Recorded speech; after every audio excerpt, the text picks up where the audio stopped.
Hola, ¿qué tal? Muy buenas tardes. Bienvenidos a una cuarta emisión de nuestro programa de radio ecoeducativo de la licenciatura en Educación con orientación en Pedagogía e Innovación Educativa. El día de hoy, pues es un gusto tener a dos grandes invitados, dos personas que han trabajado en el ámbito de la educación a lo largo del tiempo, han generado propuestas, la han investigado, han ido acompañando el tema a lo largo de su trayectoria.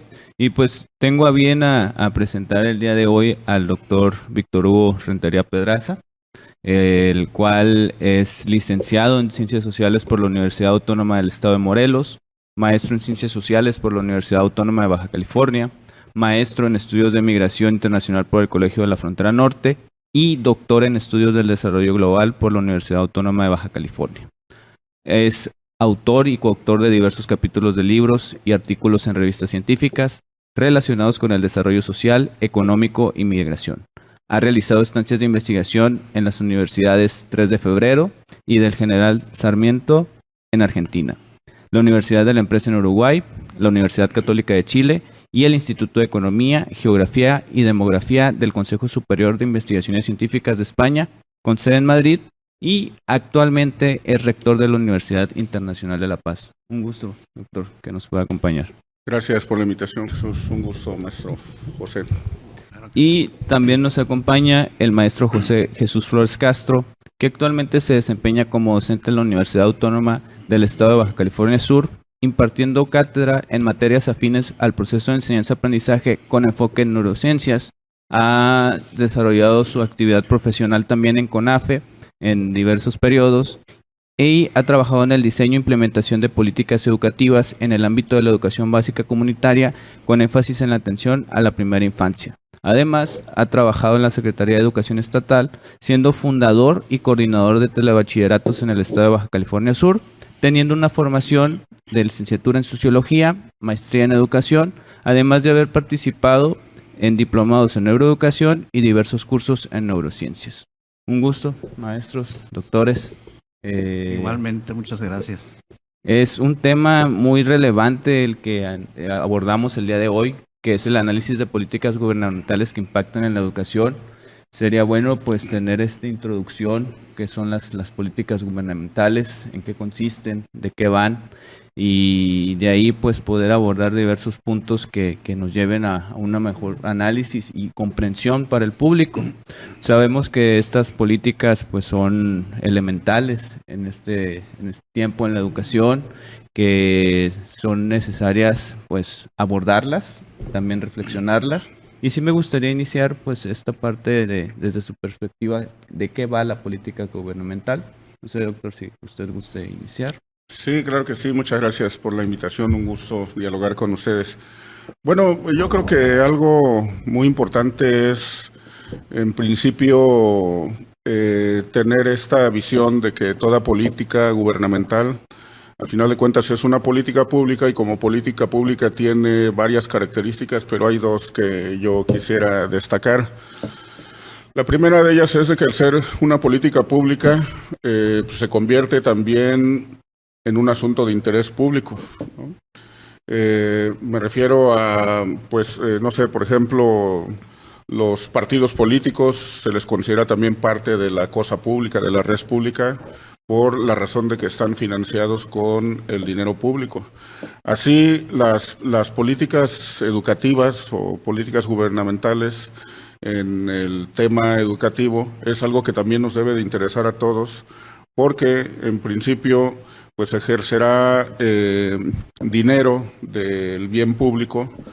Y lo otro es la visión que se tiene para diseñar y aplicar estas políticas gubernamentales o políticas públicas en temas educativos, porque algo que mucho se ha discutido es justamente la visión con la que se implementan estas políticas públicas. A lo largo del tiempo hemos visto, pues en otros países, cómo cada ideología dominante en cierto momento histórico, pues diseña políticas educativas de acuerdo a ese tiempo y a esa ideología, ¿verdad? Vemos cómo, no sé, en los periodos álgidos de la China comunista, pues las políticas educativas tenían ese corte comunista, ¿verdad? En el otro extremo, pues estaban las políticas educativas de corte capitalista, neoliberal. En el caso de México, yo creo que hay momentos muy claros. Eh, yo destaco las ideas en cuanto a políticas educativas. Por ejemplo, Benito Juárez, que hizo el gran cambio en las políticas públicas educativas, sobre todo al tomar bajo la tutela del Estado la educación, quitársela a la Iglesia, establecer la educación como laica, obligatoria, gratuita. Más adelante, pues, no sé, las ideas socialistas que tenía Lázaro Cárdenas también, que generaron un cambio muy positivo en el desarrollo de la educación en México. Pues por mencionar algunos secretarios de educación pública que creo hicieron grandes cambios desde Jaime Torres Bodet, desde luego Vasconcelos, que por ejemplo Bodet que implementó el libro de texto gratuito haciendo una transformación muy importante, Vasconcelos con el desarrollo de las escuelas rurales, en fin, eso es la política pública. De alguna manera refleja siempre la ideología dominante sobre todo de la clase política. Eso es un debate muy, muy importante, ¿no? ¿Debería o no debería? Hoy en día lo seguimos viendo. El diseño de la política pública en México sigue teniendo yo le llamo sesgo porque desde mi perspectiva es un sesgo, tratar de imponer la ideología política a través de la educación. Es algo que ha ocurrido a lo largo de toda la historia y hoy sigue ocurriendo, hay que decirlo. Y bueno, algo que se ha discutido mucho es que estas políticas educativas o gubernamentales relacionadas con la educación, pues deberían de ser en el mejor de los casos diseñados por especialistas en temas educativos y no necesariamente por políticos, ¿no? Muchas gracias, doctor. Maestro Jesús, ¿cuál es su visión, su percepción de esta política? Muy buenas tardes a todos los que nos escuchan y que nos ven. Muchas gracias por la invitación. A mí me parece que las políticas públicas obedecen en el momento en que se diseñan a problemas concretos, digamos en este caso de la educación. Se diseñan y se ejecutan, pero también se evalúan. Y además tienen que ser financiadas. Tiene que haber recursos públicos. Entonces tienen que ser evaluadas para poder rendir cuentas de lo que se hace con los recursos públicos. En el caso que yo conozco muy bien, son las políticas públicas enfocadas a las zonas rurales y sobre todo a la primera infancia. La primera infancia comprendida de los 0 a los 3 años. Pero, por ejemplo, en el caso de las políticas públicas para la primera infancia, tenemos algo muy, muy interesante y muy importante que ha sucedido en México. Ya no es una política pública en México la atención a la primera infancia. Ahora es una ley, porque es distinta una política pública que se convierte en derecho, en ley. Eso es muy importante, esa transformación, y lo vemos principalmente con nuestro tema que estamos en la universidad, que tocamos en un principio el inicio de la carrera académica o escolar, que es la educación inicial propiamente. Y en el otro extremo está la educación superior. Entonces, esto tiene un gran impacto. La política pública que se convirtió en ley de educación inicial la va a tener en el impacto en educación superior. Importantísimo. Y eso es muy bueno para nuestros niños y es muy bueno para el país.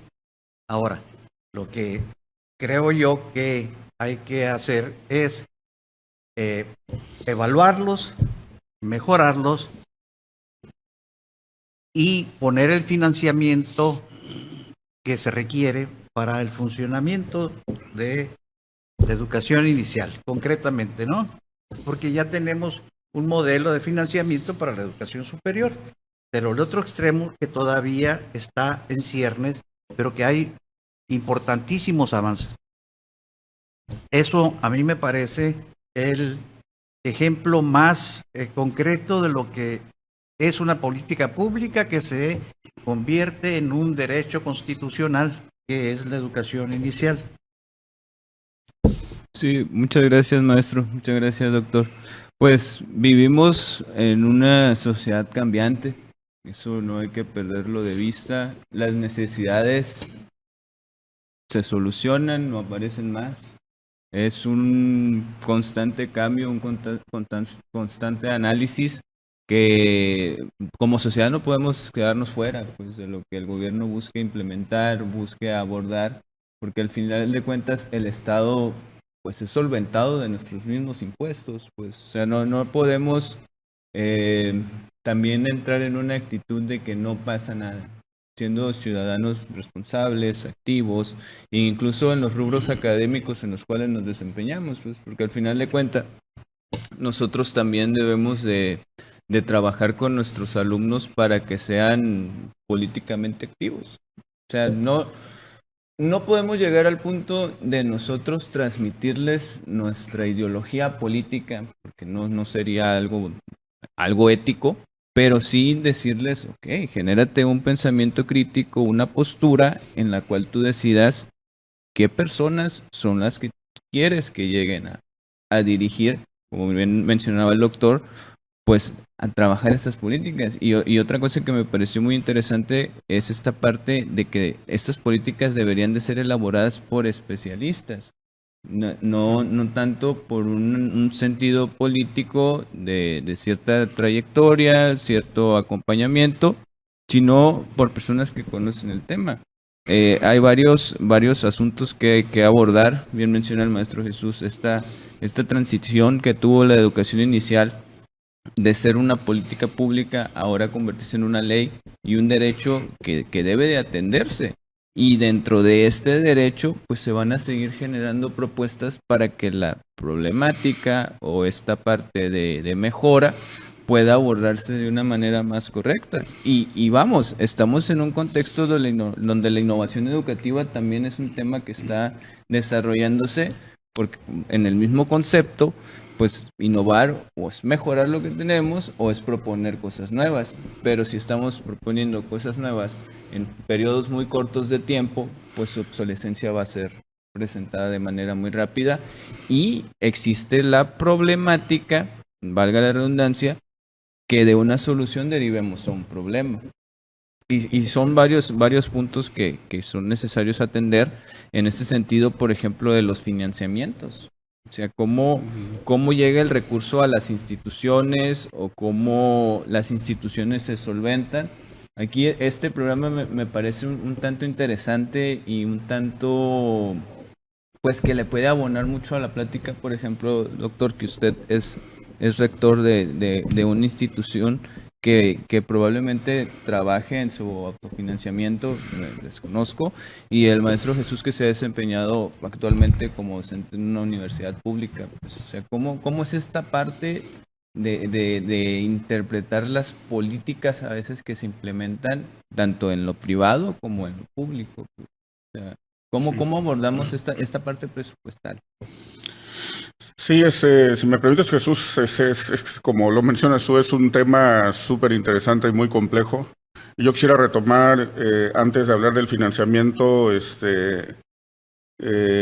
dos cuestiones muy importantes. La primera que mencionó el maestro José, que tiene que ver justamente sobre esta cuestión del diseño. Yo creo que al final de cuentas, y bueno, lo dicen autores como Pierre Bourdieu, que al final de cuentas la educación es una imposición, porque pues lo diseñe, quien lo diseñe es alguien que dice, pues esto es lo que se va a enseñar y los demás esto es lo que van a aprender. Incluso en aquellas carreras que tienen currículos flexibles que tú puedes elegir entre un catálogo de materias, pues sí puedes elegir, pero dentro de ese catálogo, ¿verdad? Entonces, al final de cuentas, como dice Verdio, es una imposición. Lo importante yo creo aquí es que, bueno, sí, es cierto, al final termina siendo una imposición, pues porque alguien tiene que diseñar el currículum. Pero yo vuelvo al punto en que lo importante aquí es tratar de liberarnos de esa imposición de ideologías políticas para dejarlo en manos de la ciencia, de los especialistas. Hay gente como el maestro, bueno, en México tenemos muchos pedagogos, muchos educadores muy reconocidos que sin duda se podrían, y bueno, y lo han hecho, hay muchas propuestas para planes educativos que permitan desarrollar al país. Lamentablemente, pues al final todo termina pues en el campo de la política. Y de ahí paso a otro tema que mencionaste, Jesús, la innovación o cómo encontrar este balance entre la innovación, los cambios, pero también se necesita de una continuidad. ¿Por qué? Pues en nuestro país ocurre que cada 6 años cambia la política educativa, ¿sí? Cada 6 años, incluso aunque repita el mismo partido político. Entra un nuevo presidente, tiene sus propias ideas, cambia el libro de texto.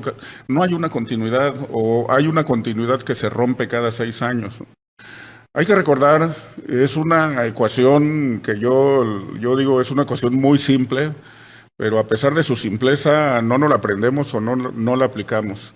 Que entre mayor continuidad puedes tener la certeza de que vas a generar estos profesionistas que van a poder desarrollar a un país. Hay varios ejemplos, el ejemplo de Japón, el de Corea. Corea antes de la famosa guerra que termina dividiendo a Corea en dos en la década de los 50, tenía un Producto Interno Bruto mucho más bajo que México. Pero después de la guerra, pues se avientan un plan de desarrollo a 30 años y luego creo que le agregan otros 10, 40 años. Dicen, ¿qué necesitamos para ser un país de primer mundo? Pues necesitamos estos ingenieros. ¿Cuánto nos vamos a tardar? ¿De dónde vamos a empezar? Pues decía el maestro Jesús de la primera infancia y ellos dijeron, no, necesitamos primero madres sanas que gesten hijos sanos. Entonces empezaron a trabajar con las personas, luego la educación, pero pensada no solo en la primera infancia, en la adolescencia, sino decir, bueno, pues nos vamos a tardar 30 años en tener nuestros primeros ingenieros o 40 años.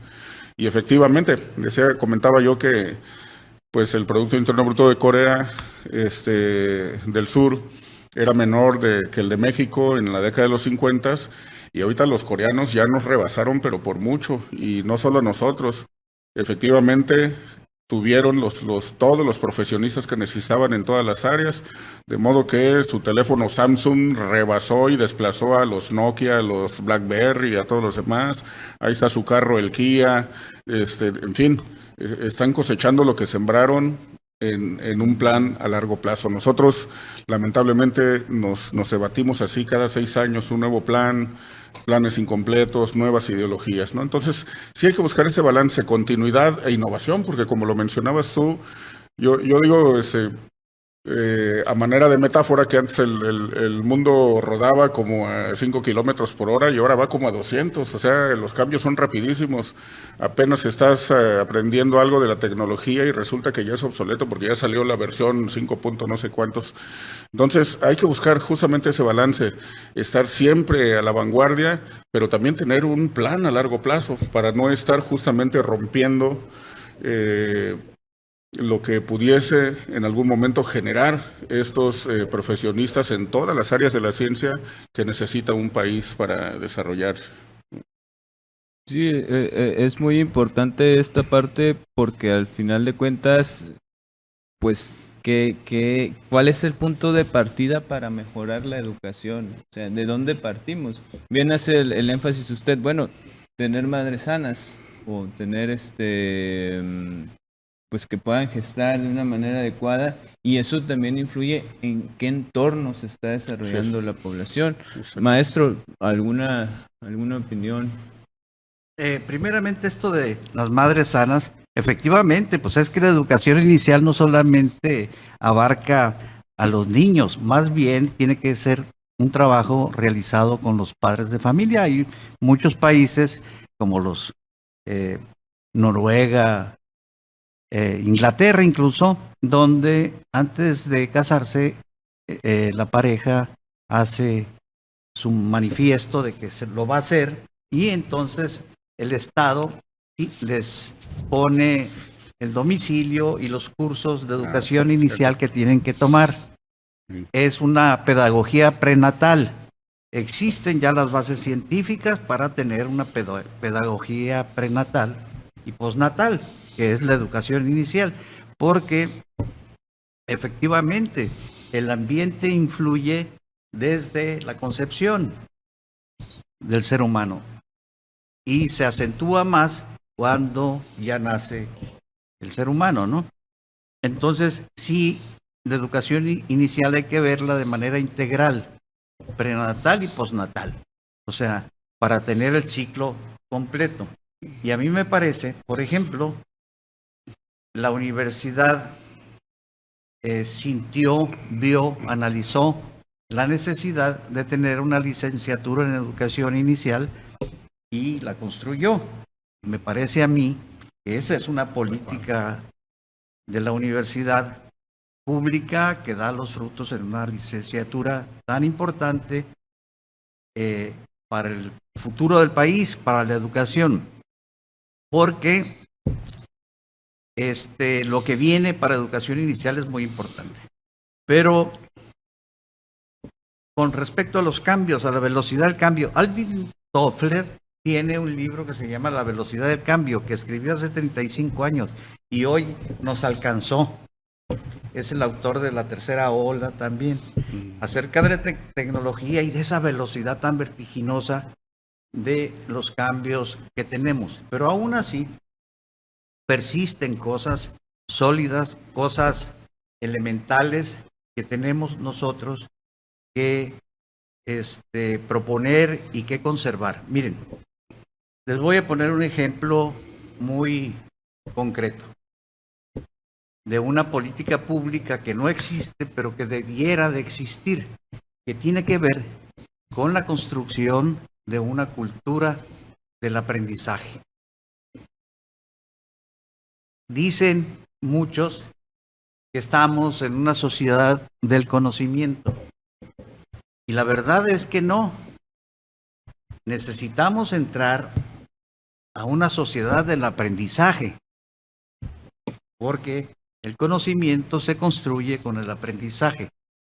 El ser humano aprende de manera natural. No es un trabajo para el ser humano aprender, es una necesidad y que se da de manera natural. Queramos o no queramos, aprendemos. Pero no existe esa cultura. Pareciera que aprender en este momento significa un trabajo que a veces lo dejamos de lado, pero no es un trabajo. Aprender produce placer, es un placer. Y es lo que nos mantiene vivos a los seres humanos, porque la evolución puso el aprendizaje en nosotros para que pudiéramos subsistir. Porque con la información con la que nacemos no es suficiente para sobrevivir. Por eso se dice que el 50% de la información con la que nace el ser humano es genética y el otro 50% se construye a base del aprendizaje. Por eso la evolución puso el aprendizaje como un mecanismo de sobrevivencia. Entonces, es natural. Queramos o no queramos, aprendemos. Incluso cuando estamos dormidos estamos consolidando nuestros aprendizajes. El sueño para eso es, Por eso los niños, cuando están pequeñitos, duermen muchísimo, porque necesitan dormir mucho, porque están aprendiendo muchísimo. Porque ellos nacen nada más con los aprendizajes que ya vienen, que vienen impregnados ya en sus genes. Entonces, aprender es algo que debiéramos nosotros ver como una cultura, que siempre tengamos presentes que la mejor forma de salir adelante es aprendiendo.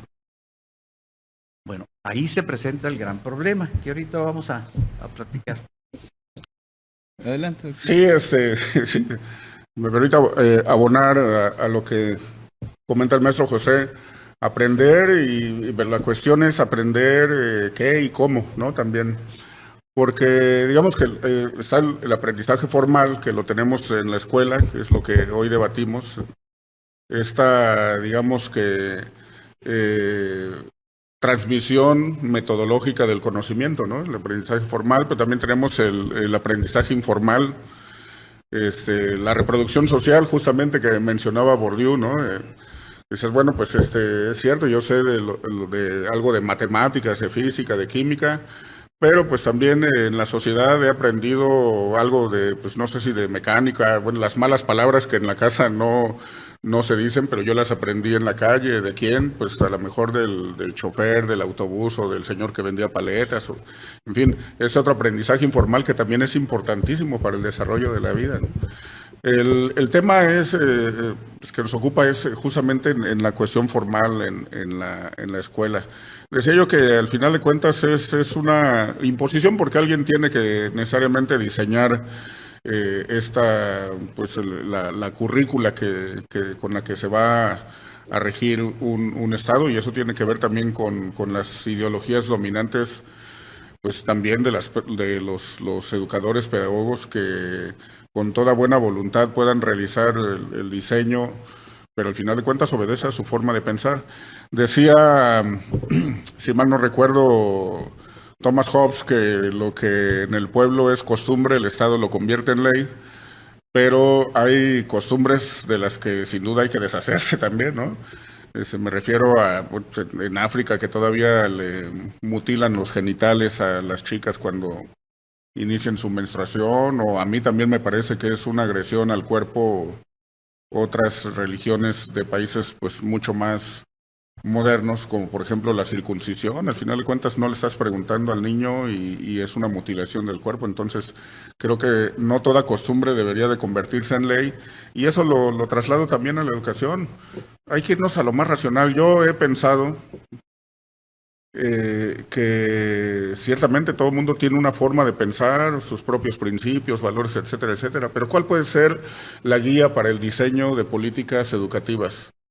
Para mí el objetivo es muy claro. Si esto ayuda a que se construya una sociedad justa, equitativa, con valores, esa es la guía que nos debe llevar más allá de nuestras creencias, religiones, valores personales, no sé, ¿no?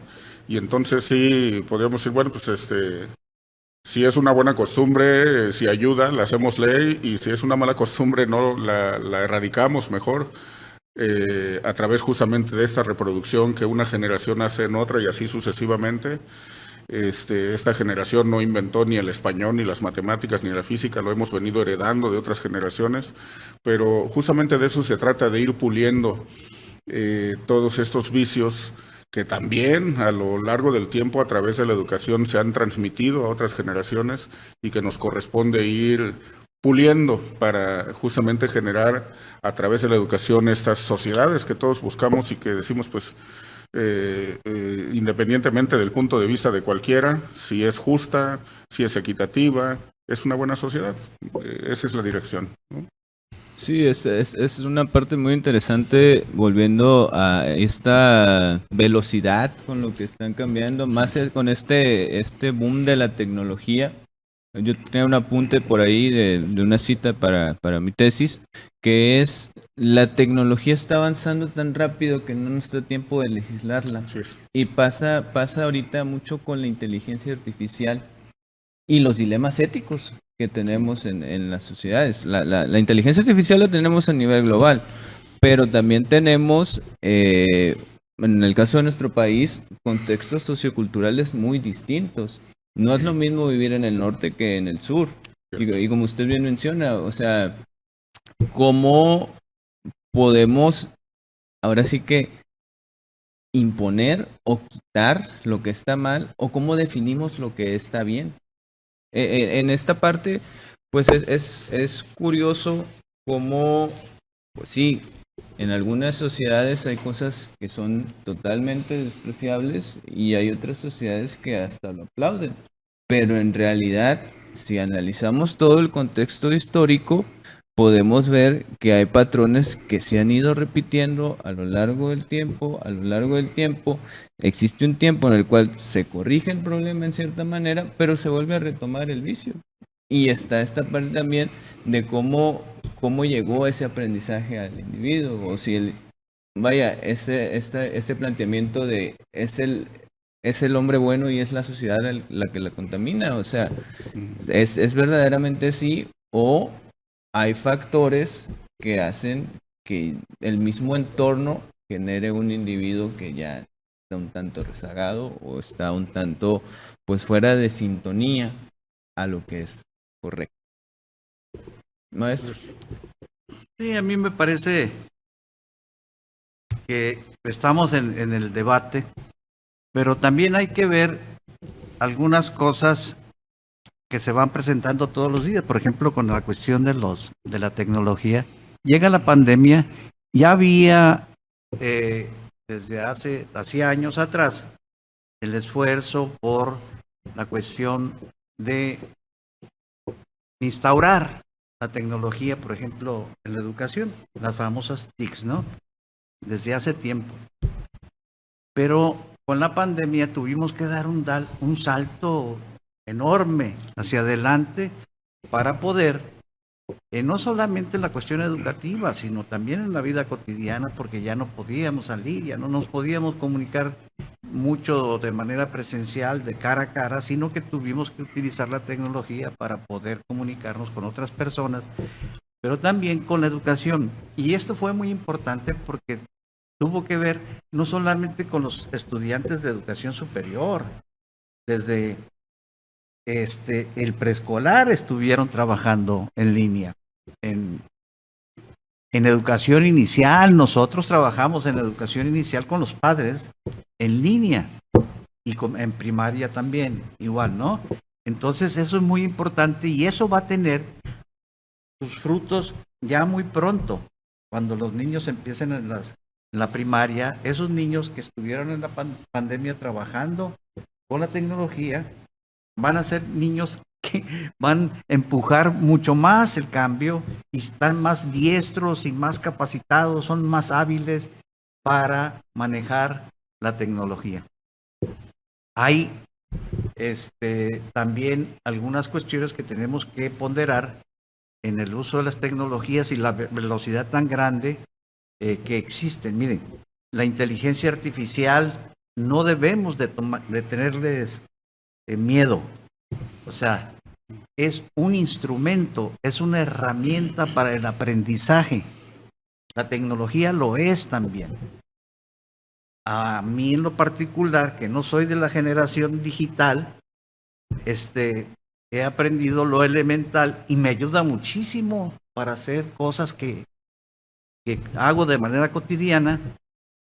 Para entender algunos temas importantes, los busco en la inteligencia artificial y me da las respuestas, pero también hay que tener cuidado con algo muy importante, con la cuestión ética. Por ejemplo, no puedes tú presentar como tuyo un documento que lo hagas en la inteligencia artificial, porque es muy fácil darse cuenta que no es tuyo. Porque si tú me das un documento con un tema que no manejas, que no conoces, pues es fácilmente podemos darnos cuenta porque le preguntamos sobre el documento a la persona y no va a saber. Pero cuando tú sabes el tema y lo dominas más o menos, entonces sí puedes utilizar la inteligencia artificial para hacer muchísimas cosas que te ahorran trabajo y que vas aprendiendo nuevas cosas. Yo no estoy de acuerdo con las personas que dicen es que los niños de ahora, quién sabe qué rumbo tomen, por todas las cosas tecnológicas que aprenden. No, no pasa nada, al contrario. Eso es muy, muy bueno. O sea, es malo que un niño a los 3 años se pase toda la mañana con su aparatito jugando, eso sí. Pero no es malo que estos niños crezcan aprendiendo de tecnología y que sean niños digitales, pues que son otros aprendizajes. Se van adaptando, o sea, nunca los tiempos pasados son mejores, ¿eh? Nunca.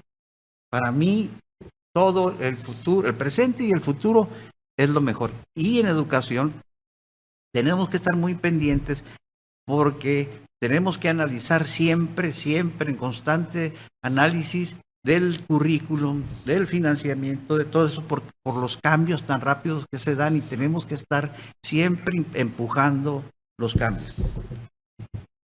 Doctor. Sí, pues otro temazo de la tecnología, como dice el maestro José, el salto que nos obligó a dar la pandemia, ¿eh? Gente que pues que no estaba habituada tuvo que hacerlo, pero yo creo que todavía cruzamos una frontera simbólica más significativa cuando empieza justamente la inteligencia artificial. Yo recuerdo que cuando inició esto, en las universidades de Estados Unidos se prohibió el uso de la inteligencia artificial en primera instancia, ¿no? En México todavía no nos había llegado, los alumnos no lo usaban, de hecho, por ahí recuerdo haber hecho una encuesta ahí en la Unipaz, todavía nuestros alumnos no estaban muy al tanto de eso. Pero nosotros ya estábamos preocupados, ¿qué vamos a hacer? ¿No? Pues en Estados Unidos ya lo prohibieron en las universidades, pues ¿qué vamos a hacer nosotros también lo vamos a prohibir o qué hacemos? Pero yo pensaba, dije, bueno, pues no podemos limitar la tecnología, es imposible, ¿no? Es así como, pues prohíbele al niño que juegue o que vea ciertos contenidos, no, va a buscar la manera y lo va a hacer, ¿no? Entonces, a los pocas semanas, lo que ocurrió en Estados Unidos me dio la razón porque en las universidades estadounidenses pensaron lo mismo, dijeron, pues no, es imposible, no podemos prohibirlo, porque además es tecnología que nosotros mismos enseñamos en nuestras universidades, ¿no? Ni modo de decirles que lo que les enseñamos es malo y no hay manera. ¿Qué es lo que tenemos que hacer? Pues lo que concluimos todos, concientizar justamente que es una herramienta, ¿no? Y de ahí nosotros nos abocamos a diseñar un programa para concientizar a los alumnos. Yo participo en ese programa y justamente les sigo, ¿no? Pues hay esto que le llamamos desde hace tiempo el darwinismo social y darwinismo laboral, ¿no? Les digo, miren, pues egresar de la universidad es una cosa, después demostrar que eres un buen profesionista es otra. Y eso lo tienes que demostrar con conocimiento. Si te la pasaste haciendo, porque sí puede ser que engañes al profesor diciéndole que entregar un buen ensayo lo hiciste tú y en realidad se lo pediste al ChatGPT o cualquiera de las otras que hay ahorita. Le digo, pero ¿de qué te va a servir? Ya en la vida profesional no tiene sentido.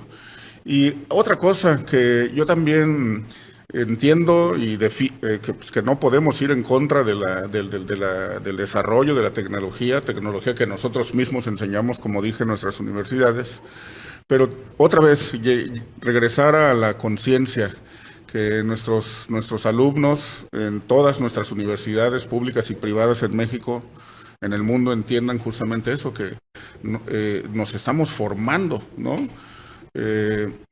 Y más allá de lo que dije yo de este darwinismo laboral que termina desechando pues a los que no tienen conocimiento, yo digo que también hay que pensar un poco en nuestra naturaleza, porque creo yo que si bien por un lado no le podemos dar la espalda a la tecnología, tampoco podemos depender peligrosamente de la tecnología, ¿no?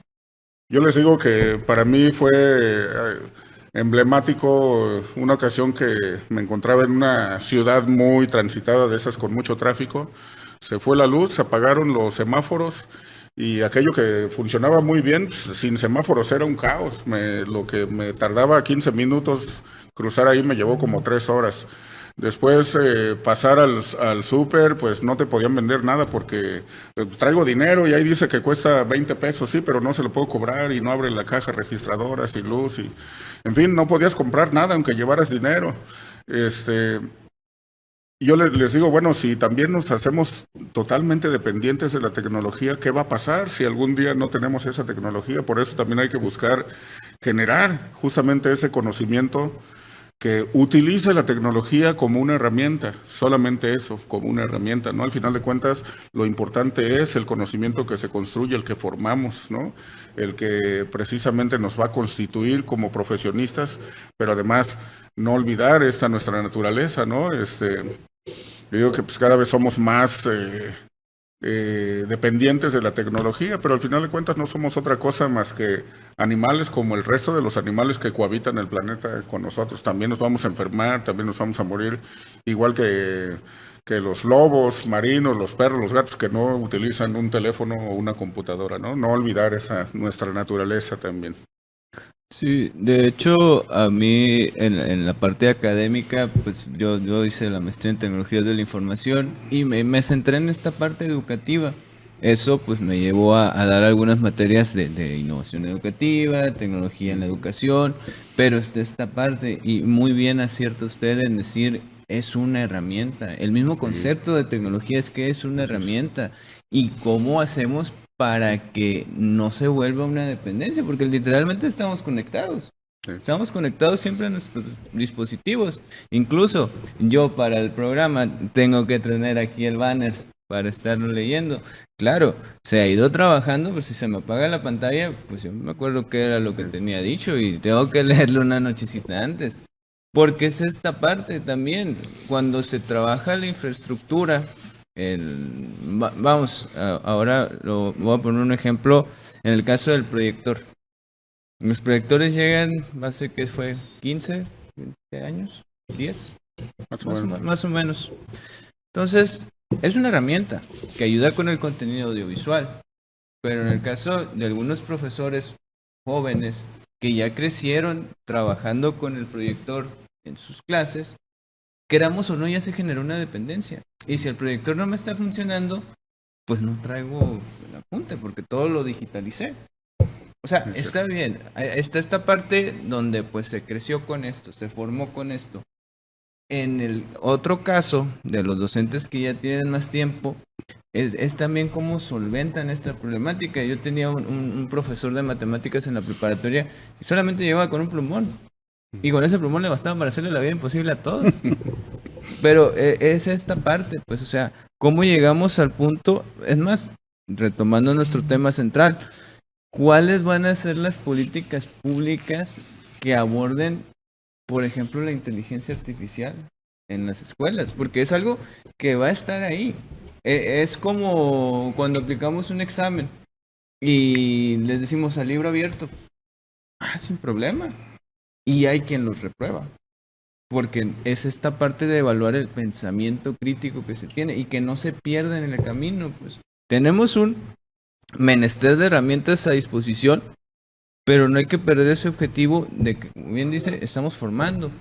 Y el maestro aborda esta parte de la formación desde pequeños, pues ¿es realmente viable darle un celular? Vaya, una pregunta que dejo en el aire quizás. ¿A qué edad es pertinente acercarle un teléfono a un niño? ¿A qué edad sería lo ideal, lo conveniente? Porque pues muchas veces los mismos padres también dicen, bueno, porque no estoy llorando, pues que se ponga a ver las caricaturas, pero eso no está afectando en su proceso cognitivo. Claro. No sé. Yo creo que sí, pero aquí regresamos de nuevo a lo que es la educación inicial. Hay un concepto en educación inicial que introdujo un neurocientífico canadiense, Stuart Shanker, que plantea la autorregulación de los niños como parte y como cimiento para todo su desarrollo escolar y social, que tiene 5 dimensiones pero que esta autorregulación emocional se trabaja de los 0 a los 3 años. De tal forma que un niño que llegue y agarre un celular a los 5 o 6 años va a saber autorregularse, porque también hay reglas que tiene que cumplir. Pero sí es malo darle a un niño desde muy chiquito un aparato de manera indiscriminada. Hay que tener tiempos, hay que tener límites y enseñarles para qué sirve, ¿sí? Para que lo utilice como una herramienta para aprender. Pero yo quería ver dos conceptos que el doctor planteó, uno que tiene que ver con Darwin y otro con los países desarrollados, ¿no? Que se desarrollaron muy rápido y que son países en este momento con mucho progreso y bienestar, ¿no? Darwin, incluso hay que revisar a Darwin, porque todos conocemos esa máxima darwinista que dice el más fuerte sobrevive al más débil. Pero no es así. Textualmente no es la fuerza, no. Adaptación. Es el aprendizaje. El que más aprende, más progresa. Esa es la definición que hoy tenemos que tener. Bueno, entonces, ¿qué sociedades son las que más progresan? Las que más rápido aprenden. No tiene mucha, es una simple lógica, pues. ¿Por qué? Porque todo lo que tiene que ver con la tecnología, con todo el mundo digital, es un problema de aprendizaje. No hay otra. Todo lo que hacemos, lo que decimos, lo que hacemos en nuestra vida cotidiana son cosas que aprendimos. Decía el maestro que hay cosas que aprendió en el autobús o que aprende la gente. Si un niño dice una mala palabra, se asusta la mamá o el papá y dice, ¿dónde aprendió este chamaco esa mala palabra? Pues ¿dónde la va a aprender? ¿Dónde está? En su ambiente, en su entorno lo aprende. Porque el aprendizaje por imitación es uno de los aprendizajes naturales que tiene el ser humano. Que todos los seres humanos del planeta aprendemos por imitación. Y es muy fácil aprender. Y eso me vuelve a un tema ahora. ¿Y por qué no aprendemos en la universidad por imitación? O sea, hay 3, 4 mecanismos naturales de aprendizaje. Por ejemplo, la memoria, que está súper satanizada. Pues no es así, porque sin memoria no hay aprendizaje, pues. Y la memoria solamente se manda a largo plazo a base de práctica. De practicar lo que aprendiste. Si no lo repites, no se va a largo plazo, se queda en la memoria de trabajo y en 2, 3 horas se olvida. Entonces, estos dos conceptos me parecen muy importantes para diseñar, bueno, al menos de manera personal, en dónde y ubicar en dónde está el problema. El problema está en el concepto de aprendizaje, en la construcción de una cultura del aprendizaje. El formal y el no formal. Adelante. Sí, en este tema que menciona el maestro José, pues plenamente de acuerdo. Hace rato yo mencionaba que hay una ecuación muy simple que es a mayor educación, mayor desarrollo. Y pues, pero ¿cómo vamos a tener esa mayor educación? Había quedado pendiente el tema del financiamiento, justamente, ¿no? Yo por acá estuve consultando algunos datos que pues los conocemos todo el mundo porque llevamos años en esto, ¿no? En los países que integran la Organización para la Cooperación y el Desarrollo, México está en los últimos lugares. Le invierte entre el 1.2 y el 0.09 del Producto Interno Bruto en educación, mientras que países, por ejemplo, como Luxemburgo, Suiza, Finlandia, Noruega, pues le están invirtiendo el 7, el 8, hasta el 12%, ¿no? Entonces, otra vez, pues, ¿qué es lo que queremos? Gente que solamente sea mano de obra de empresas que vienen y se establecen en México, que vienen de otros países, o ser nosotros los que vamos a generar todo, la nueva tecnología. Yo decía hace rato, bueno, los teléfonos Samsung de los coreanos, pues, ¿por qué no en 30, 40 años pensar en el carro Ramírez? Bueno, ya hubo un automóvil Ramírez, por cierto, en la computadora Rodríguez, o no lo sé, ¿no? Esos, como pues estas personas que muy orgullosas le ponen su nombre, como Honda, Kawasaki, son los apellidos de las personas que los produjeron, ¿no? Entonces, ¿qué tenemos que hacer? Primero, invertirle mucho más a la educación. Con ese 0.09, ni siquiera el 1% del Producto Interno Bruto, pues seguiremos teniendo escuelas sin libros, con computadoras obsoletas o de plano sin computadoras, sin proyectores, como dices tú, sin la nueva tecnología. Y entonces, pues esa va a ser una deficiencia que van a ir arrastrando todos estos estudiantes, que probablemente no les permitirán llegar a ser esos profesionistas en todas las áreas de la ciencia exitosos, ¿no? Hay que pensar, y lo digo, miren, pensando que yo ya no soy una generación joven, ¿no? Estas generaciones a lo mejor hay que pensar, no vamos a disfrutar de ese México que todos queremos. Hay que invertirlo ahorita, y el México que todos soñamos, este México desarrollado, pues lo verán las generaciones en 30 años, 40 años tal vez, pero mientras no se le dé a la educación la importancia en el presupuesto, en las arcas públicas, esa importancia que otros países sí le dan, invertir mucho dinero en la educación, pues para después tener esos profesionistas de calidad, pues yo creo que seguiremos condenados a ser estos países de, pues ni siquiera de media tabla, más abajo, como lo dicen las estadísticas. No es un discurso al aire, números concretos y duros, ¿no? Yo quería tomar un ejemplo sobre los libros de texto, ahorita que dice el maestro y que lo habíamos tocado, y ver libros de texto con niños actuales, modernos. A ver, no voy a entrar a discutir el contenido de los libros de texto, no. Lo que quiero ver es más bien plantear una inquietud y una pregunta. ¿Es viable que nuestros niños actualmente trabajen en los libros impresos o pudieran trabajar mejor en un aparato electrónico, en un aparato digital donde estuvieran esos libros ya almacenados? Esa es una pregunta que me parece muy pertinente. Sí, porque los niños están, en este momento, manejan la tecnología de manera sorprendente. Una sobrinita más o menos de 3 años llega a la casa de su abuelita y le dice: abuelita, no me gusta venir acá porque no tienes datos, le dice. De 3 años la niña, yo la escuché, y traía su tabletita, pues. O sea, entonces, ¿qué hizo su abuelita? Pues fue y tuvo que traer internet a su casa para que los nietos llegaran y estuvieran contentos.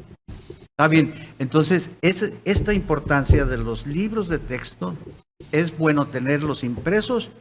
¿O por qué no se los damos ya en un dispositivo electrónico a los niños con todo, pero además libros interactivos, donde ellos mismos el libro te evalúe lo que has trabajado y que estés en una relación con el libro en el aparato?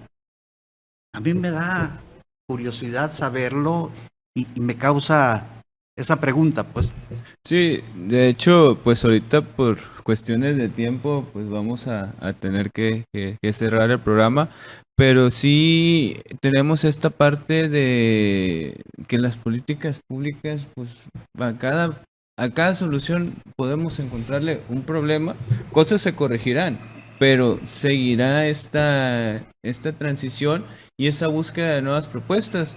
Me queda, pues, más que nada agradecerles, doctor Tedía, el maestro José, poder ampliar este diálogo, extender la invitación, no sé, quizás trabajar en una mesa de debate muy interesante. No sé, alguna palabra de despedida breve para nuestra audiencia. Sí, pues yo quisiera insistir pues en el tema con el que empecé diciendo, la educación es parte de la cosa pública, nos debe interesar a todos, no nada más a profesores, a pedagogos, educadores, es parte del bien público. Pero sobre todo determina en mucho cuál va a ser el futuro de nuestro país, por lo que todos deberíamos de estar muy interesados justamente en los procesos educativos. Pues yo, para darle las gracias por esta mesa de diálogo, me parece un programa muy bueno que va a rendir sus frutos de manera inmediata. Pero también creo yo que este tipo de diálogos influyen e impulsan la creatividad, porque es muy, muy importante a ver de qué forma podemos crear. Pues nuestro cerebro crea a base de la prueba y del error. Por eso tenemos que dialogar unos con otros de ideas, de proyectos, de propuestas, de manera civilizada, buscando siempre mejorar las cosas que hacemos, ¿no? Aunque la crítica tiene que existir, porque la crítica es algo necesario para que podamos cambiar. Y siempre, decía Octavio Paz, la crítica es destructiva o no es crítica, ¿sí? Pero hay que criticar y luego proponer cosas nuevas que sustituyan eso que queremos que ya no exista. Pues muchas gracias. Muchas gracias a los dos por su compañía, muchas gracias a la audiencia por sintonizarnos y pues no me queda más que invitarlos el próximo viernes a sintonizarnos, ya estaremos compartiendo el tema. Muchas gracias a las personas que nos pueden aquí en lo técnico y pues desearles un excelente viernes. Muchas gracias, doctor, maestro. Gracias.